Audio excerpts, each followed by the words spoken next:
We're constantly hearing about disasters in the news, and the sheer variety of them can feel, well, pretty overwhelming. So, how do we even begin to get a handle on it all? It turns out we start by creating a little order out of all that chaos. Just think about it for a second. One day, it's an earthquake that rocks a city to its core. The next, a flood that swallows entire towns. Then, a pandemic that silently sweeps across the globe. And then, boom, an oil spill poisoning the ocean. They're all so different, but they all fall under that one heavy word: disaster. So, how in the world do the experts, we're talking the scientists, the first responders, the people making the big decisions, how do they cut through all that noise? Is there some kind of system, a method to the madness that helped them get ready and respond? The answer is a big yes, and it all begins with classification. Okay, so the very first move in organizing all this chaos is a really fundamental one. It's about splitting all disasters into two big, distinct groups based on one simple question: where did it come from? And it's a simple distinction, but it is so powerful. On one side, you have your natural disasters.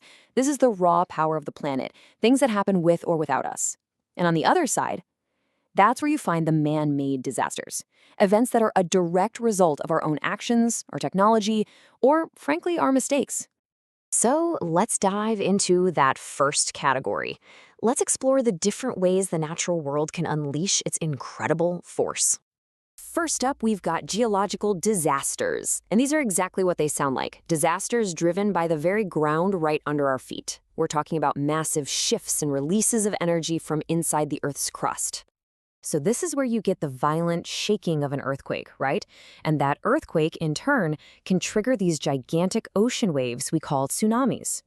This category also covers things like volcanic eruptions, spewing ash and lava for miles, and those terrifying landslides where entire hillsides just let go. All right, next, let's look up at the sky into our oceans and rivers. Here we find meteorological or hydrological disasters. These are all about the weather, the climate, and the wild world of water. Now, these are probably the ones you hear about the most often on the news, right? Massive storms like cyclones and hurricanes, the absolute devastation of widespread floods, or that slow, creeping crisis of a drought. It also includes really intense, sudden things like cloudbursts and destructive hailstorms. The final type of natural disaster is, well, it's one that has felt incredibly personal to all of us lately: biological disasters. These aren't about the earth shaking or the weather raging. Nope. These are about living organisms running absolutely wild. And of course, the number one example that comes to mind is a pandemic like COVID-19. But it's not just that. This category also includes things like massive swarms of locusts that can just wipe out entire harvests, diseases that destroy essential crops, and epidemics that can sweep through animal populations. Okay, so that's the nature side of the equation. Now, let's pivot and kind of take a look in the mirror. It's time to explore that whole other side of the chart: disasters that start with us.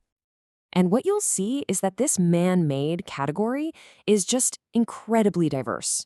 I mean, it covers everything from a sudden factory explosion to the slow, painful breakdown of entire societies. And what's really interesting here is the difference in how these things unfold. Some man-made disasters are sudden, they're explosive, think of a chemical spill or a tragic building collapse. But others are these slow, creeping problems, like the long-term effects of environmental damage or incredibly complex, layered events, like a refugee crisis that's been sparked by years of conflict. So let's put it all together now. This whole framework, it gives us a really clear way to see the entire system at a glance. We start with those two main buckets, right? Natural and man-made. And then we break them down into their subtypes, each with its own really clear examples. This right here is how experts turn that overwhelming chaos into a clear, actionable map. But, and this is the most important question, so what, right? Why go to all this trouble to put these horrible events into neat little boxes? Well, the answer is that this system isn't just some academic exercise. It is a tool that literally saves lives. You see, this whole classification system is the foundation for a super important goal: disaster risk reduction, or DRR. And it's all about being proactive instead of just reactive. It's about systematically figuring out what could go wrong and then doing everything we can to lessen the blow when it does. Think about it like this. By classifying a potential disaster, you can identify the specific risks. Are you in an earthquake zone or a floodplain? That then allows you to create super targeted preparedness plans.